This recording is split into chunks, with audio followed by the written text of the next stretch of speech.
अस्सलाम वालेकुम। मैं अपने फिरदौस कंप्यूटर के से आज अपने सर के साथ एक नया टॉपिक लेते हुए ज़िंदगी की हकीकत। जी। ज़िंदगी की हकीकत ऐसी बात है या ऐसी चीज़ है जैसे ज़िंदगी में हम सब कुछ पा सकते हैं, लेकिन इज़्ज़त और सब्र मरने के बाद ही मिलती है। जब इंसान नहीं होता है तब उसकी इज़्ज़त होती है और सब्र भी उसी का तभी मिलता है। मतलब हर चीज़, अभी आप ज़िंदा हैं तो हर चीज़ की इच्छा होती है कि मतलब हमें घर बनाना है, फिर घर बन जाने के बाद गाड़ी लेनी है, गाड़ी लेने के बाद अनेक चीज़ें हम लोग सोचते हैं कि अभी ये करना है वो करना है, लेकिन नहीं, जब सांस बंद होती है तब कुछ भी नहीं रह जाता। तब हमें कुछ नहीं सोचना पड़ता, ना कुछ चाहिए होता है, लेकिन सिर्फ हमें जो बनाना चाहिए वो अपने अमाल होते हैं। उन्हें हम नहीं बना रहे हैं, उन्हें बनाने की कोशिश करनी चाहिए, अपने अमालों को सुधारें। और मुझे कुछ चीज़ें ऐसी पसंद है अपनी ज़िंदगी में, जैसे कि कुछ चीज़ें पैसों से नहीं ख़रीदी जा सकती और मुझे उन्हीं चीज़ों का शौक़ है। मुझे ईमानदार दोस्त की ज़रूरत है, अपने परिवार की ज़रूरत है जो ये पैसे से नहीं खरीदे जा सकते, और अपने सर की ज़रूरत है जो हमें एक अच्छी नॉलेज, अच्छा ज्ञान देते हैं, एक इनकी ज़रूरत है। हमें अपनी ज़िंदगी में एक ऐसे इंसान की ज़रूरत होनी चाहिए जो हमें सही गलत का फ़र्क बता सके, और वो हमारे सर करते हैं हम लोगों के साथ। कहीं अगर हम लोग गलत जा रहे होते या हम लोग राह भटक रहे होते तो सर हमें हमारी ज़िंदगी की हकीकत बताते, हमें हमारे रास्ते पर चलने की बात बताते हैं। अगर हम भटक भी रहे हैं तो ये सर हमें हमारी बातें हमें समझते हैं और हमें समझाते भी हैं। कहीं हम गलत होते हैं तो सर हमारा साथ देते हैं।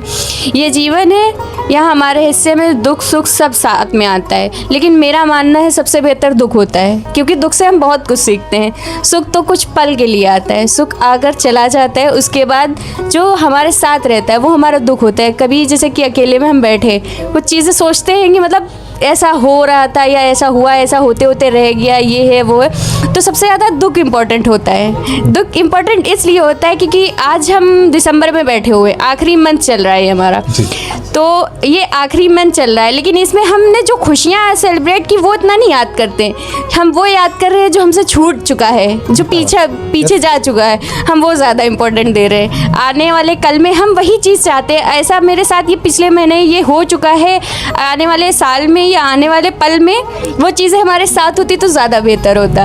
इसलिए हम दुख को ज़्यादा साथ देते हैं, दुख का, क्योंकि दुख ज़्यादा ज़रूरी है भैया। जिसकी ज़िंदगी में दुख नहीं है, सुख ही सुख है, उसे कुछ हासिल नहीं है भाई। सही बात है, सही बात। और सबसे बड़ी बात, दुख सुख तो कर्म से होते हैं। जब तक कर्म ठीक नहीं होते तो दुख सुख का कोई महत्व नहीं रहता।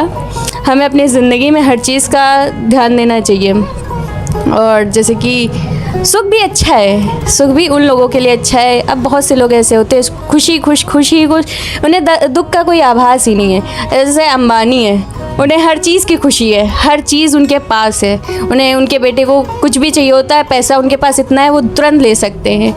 अब एक गरीब इंसान जो होता है, एक आम इंसान जैसे कि हम आप हैं तो हम कुछ ना कुछ सोचते हैं। जैसे कि आज हमने, अगर हमारी सैलरी 4,000 से स्टार्टिंग की, हमने 4,000 से स्टार्टिंग की, तो वो 4,000 जब हमें हमारे हाथ पे मिलते हैं तो हमें ऐसे लगता है पूरे महीने की, मतलब पूरे सुल्तान की वो जो मतलब कमाई थी वो हमारे हाथ पे आ रखी है, और वो कमाई हमारी 4 लाख के बराबर होती है, और वो पहली कमाई हम कभी नहीं भूल सकते। और उसके लिए हमने जो स्ट्रगल किए होते हैं, जो हमने बीता हुआ पास्ट अपना जो खोया होता है। कुछ इंसान, बहुत सी लड़कियों के लिए सर सबसे ज़्यादा इम्पोर्टेंट ये रहता है, लड़कियों को सबसे ज़्यादा जॉब के लिए मेहनत करनी पड़ती है, और लड़कों से कम लड़कियां कमा सकती हैं, चाहे जितनी मेहनत करें। लड़के के बराबर एक लड़की काम करती है, लेकिन उसको लड़के से कम सैलरी मिलती है, और जबकि सबसे ज़्यादा स्ट्रगल लड़कियाँ करती हैं। इस बात से एग्री हैं सर आप?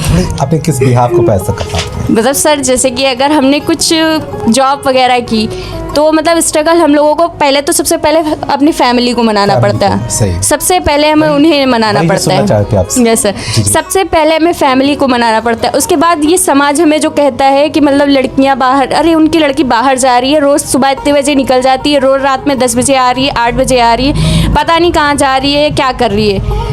वो कोई ये नहीं पूछता वो लड़की किस तरह से या किस मजबूरी में जा रही है। जॉब करते हुए एक सामाजिक प्रेशर भी रहता है। जी सर, सामाजिक प्रेशर बहुत बड़ा है। यस सर, मतलब लड़की को ही स्ट्रगल करना पड़ता है। लड़का अपने फ्यूचर में चाहे डॉक्टरी करना चाहे, चाहे इंजीनियरिंग करना चाहे, उसके लिए हर चीज़ अवेलेबल है।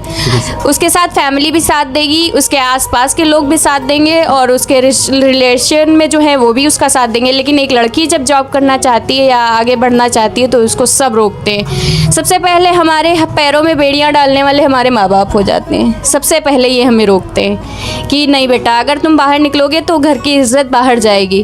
घर की इज़्ज़त जब बाहर जाएगी तो लोग सवाल उठाएंगे, क्या होगा क्या। तो इन सब चीज़ों से निकल कर हमें ये सोचना चाहिए, एक लड़की को इतना मजबूत बनाए कि अगर वो अपनी परेशानियों में परेशान है अगर, तो उसे इस तरह से ट्रीट करें कि उसे ऐसा ना लगे कि ये समाज से हटकर वो एक अबला नारी नहीं बनना है। अबला नारी नहीं बनना है, हम लोगों को एक शक्तिशाली नारी बनना है। ऐसी नारी जो कभी किसी चीज़ के लिए सोचे ना, हर काम करने के लिए रेडी रहे। तो थैंक यू मेरे खूबसूरत आपकी बात बताई। Thank you.